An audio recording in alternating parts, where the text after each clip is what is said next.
নমস্কাৰ এই মুহূৰ্তত জনাইছো অসমৰ প্ৰত্যেকগৰাকী জনসাধাৰণৰ বাবে কেইবাটাও গুৰুত্বপূৰ্ণ খবৰ। আজি হৈছে 23 ফেব্ৰুৱাৰী। আজিৰ দিনটোতে অসমৰ লগতে ভাৰতবৰ্ষৰ বিভিন্ন প্ৰান্তৰ পৰা কেইবাটাও গুৰুত্বপূৰ্ণ খবৰ যুগুত কৰা হৈছে। এই মুহূৰ্তত জনাইছো আজিৰ প্ৰথমটো খবৰ। আজিৰ প্ৰথমটো খবৰেই ৰাজ্যবাসীৰ বাবে এটা ডাঙৰ খবৰ। মুখ্যমন্ত্ৰী ডক্টৰ হিমন্ত বিশ্ব শৰ্মাৰ 5টা বৃহৎ ঘোষণা। ৰাজ্যৰ লাখ লাখ মহিলা ছাত্ৰীসকলৰ বাবে বৃহৎ ঘোষণা মুখ্যমন্ত্ৰীৰ। 3 লাখ মহিলাই লাভ কৰিব অৰুণোদয় আঁচনিৰ ধন। ৰেচন কাৰ্ড থাকিলেই লাভ কৰিব অৰুণোদয় আঁচনিৰ ধন। ৰেচন আৰু অৰুণোদয় লাভ কৰা লোকে পাব আন এক বিশেষ সুবিধা। প্ৰধানমন্ত্ৰী সুৰক্ষা যোজনাৰ অধীনত লাভ কৰিব স্বাস্থ্য বীমা। দুৰ্ঘটনা মৃত্যু বেমাৰ হ'লে লাভ কৰিব 2 লাখ টকাৰ এক আৰ্থিক অনুদান। আয়ুষ্মান কাৰ্ডৰ উপৰিও লাভ কৰিব অতিৰিক্ত 2 লাখ টকা আৰু স্বাস্থ্যৰ নামত মুঠ 7 লাখ টকা প্ৰদান কৰিব চৰকাৰে। আৰু প্ৰধানমন্ত্ৰী সুৰক্ষা যোজনাৰ অধীনত লাভ কৰিব স্বাস্থ্য বীমা। ইয়াৰ লগতে ৰাজ্যৰ ছাত্ৰীসকলৰ বাবেও বৃহৎ ঘোষণা কৰিছে মুখ্যমন্ত্ৰী ডক্টৰ হিমন্ত বিশ্ব শৰ্মাই। 10 লাখ ছাত্ৰীয়ে লাভ কৰিব 10,000, 15,000 আৰু 12,500 টকা। মেট্ৰিক উত্তীৰ্ণ ছাত্ৰীয়ে লাভ কৰিব 10,000 টকা। হায়াৰ ছেকেণ্ডাৰী উত্তীৰ্ণ ছাত্ৰীয়ে লাভ কৰিব 12,500 টকা। লগতে বিশ্ববিদ্যালয়ত অধ্যয়ন কৰা ছাত্ৰীয়ে লাভ কৰিব 15,000 টকা। আৰু ইয়াৰ লগতে আৰু বৃহৎ ঘোষণা কৰা হৈছে যে লাখপতি বাইদেউ আঁচনিক লৈও বৃহৎ ঘোষণা মুখ্যমন্ত্ৰীগৰাকীৰ। আবেদন প্ৰক্ৰিয়াত যদি অসুবিধা হৈছে তেন্তে আপুনি সখীৰ সহায় লওক বুলিও ঘোষণা কৰা হৈছে। আৰু লাখপতি বাইদেউৰ ফৰ্মখন শুদ্ধকৈ আপুনি পূৰণ কৰিব লাগিব। ইয়াৰ লগতে সুদখৰক লৈও মুখ্যমন্ত্ৰীয়ে কৰিছে এক ডাঙৰ ঘোষণা। অসমত সুদখৰ আৰু নাথাকে, পুলিচে লৈ যাব সকলো সুদখৰক।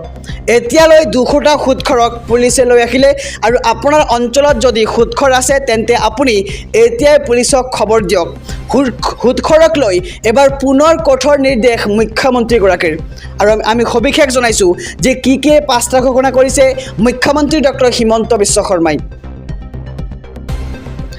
ৰাজ্যৰ 20খন জিলালৈ বতৰ বিজ্ঞান কেন্দ্ৰৰ সতৰ্কবাণী। 20খন জিলাত প্ৰচণ্ড বৰষুণৰ সম্ভাৱনা। কোন জিলাত হ'ব এই বৰষুণ আহক সবিশেষ জানি লওঁ।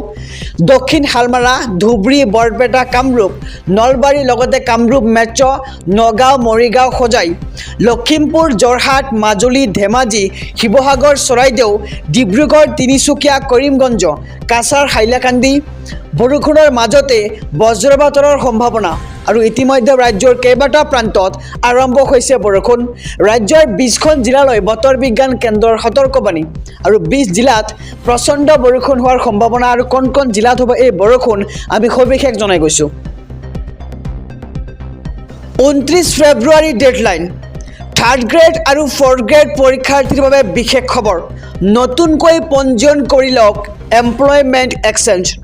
আৰু অনলাইন যোগে শীঘ্ৰেই আপডেট কৰি ল'বলৈ আহ্বান চৰকাৰৰ। এই মুহূৰ্তৰ খবৰ 3rd গ্ৰেড আৰু 4th গ্ৰেড পৰীক্ষাৰ্থীৰ বাবে যে আপুনি পলম নকৰি আজিয়েই কৰি লওক আপডেট। কিয়নো 29 ফেব্ৰুৱাৰী হৈছে ডেডলাইন। আৰু গ্ৰেড 3rd আৰু 4th পৰীক্ষাৰ্থীৰ বাবে বিশেষ খবৰ আহি পৰিছে। আমি খবৰটো আকৌ জনাবলৈ যত্ন কৰিছোঁ যে নতুনকৈ পঞ্জীয়ন কৰি লওক এমপ্লয়মেণ্ট এক্সচেঞ্জখন। আৰু অনলাইন যোগে শীঘ্ৰেই আপডেট কৰি ল'বলৈ আহ্বান চৰকাৰৰ। শিক্ষকসকলে আহিল নতুন নিৰ্দেশনা। 1 এপ্ৰিলৰ পৰা মানিব লাগিব এই নিয়মকেইটা। বাধ্যতামূলক হ'ব শিক্ষা সেতু পৰ্টেলৰ নিয়ম। আৰু বাধ্যতামূলকভাৱে শিক্ষক কৰ্মচাৰীয়ে দিব লাগিব উপস্থিতিৰ তথ্য।